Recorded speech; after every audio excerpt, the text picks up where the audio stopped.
Монгол улсын нийт нас баралтын шалтгааны 1-р зүрх судасны өвчин нэрлэгддэг. Тодорхойлох юм бол нас баралтын 35-аас 45%-ийг энэ өвчин дангаараа эзэлж байгаа юм. Гэтэл зүрхний хэм алдалтын үед хийдэг амбулац эмчилгээ нь Монголд хүлээгдэл ихтэйгээс үүдээд иргэдэд зайлшгүй гадаадад өндөр үнэтэй эмчилгээ хийлгэхэд хүрч байгаа юм а.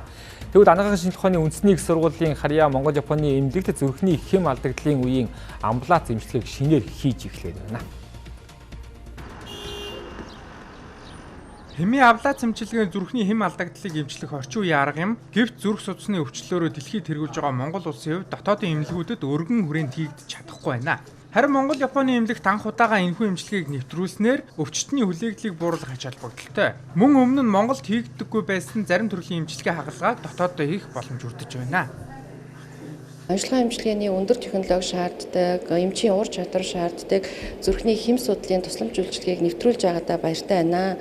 За манай эмнэлэг бол Бүгд найрамд Солонгос улсын Ёнсон их сургуулийн Северс эмнэлэгт өөрийн эмч мэргэжилтнийг илгээж сургасан байгаа. Ингээд сурч ирсэн эмч нар маань өнөөдөр бие даан зүрхний хэм судлалын амбулац эмчилгээг бол бие дааж амжилттай гүйцэтгэсэн байна.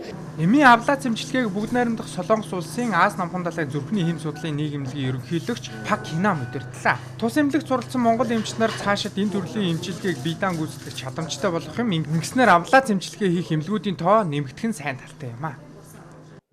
Манай төслийн баг Монгол улсад онцгойлон анхаарал хандуулсан хэд хэдэн шалтгаан бий. Юуны өмнө Монгол улсын хүн ам тэр дундаа Улаанбаатар хотын хүн амын төвлөрөл эрчимтэй нэмэгдэж байна. Түүнчлэн бид энэхүү эмнэлгийг сонгосон нь Улаанбаатар хотын зүүн бүс буюу хүн ам хамгийн их төвлөрсөн цаашид өсөлт өндөртэй бүсэд байрлагтай холбоотой. Иймээс иргэдэд чанартай хүртээмжтэй тусламж үйлчлэгийг хүргэхэд энэ эмнэлэг чухал үүрэгтэй гэж үзэж байна. Мөн анагаахын шинжилгээ ухааны үндэсний их сургуультай хамтран ажиллаж байгаа юм. Учир нь бид зөвхөн өнөөдрийн эмчилгээ, тусламж үйлчилгээнд бус ирээдүйн залуу эмч мэргэжилтнүүдийг сургаж бэлтгэхэд голлон анхаарч байна.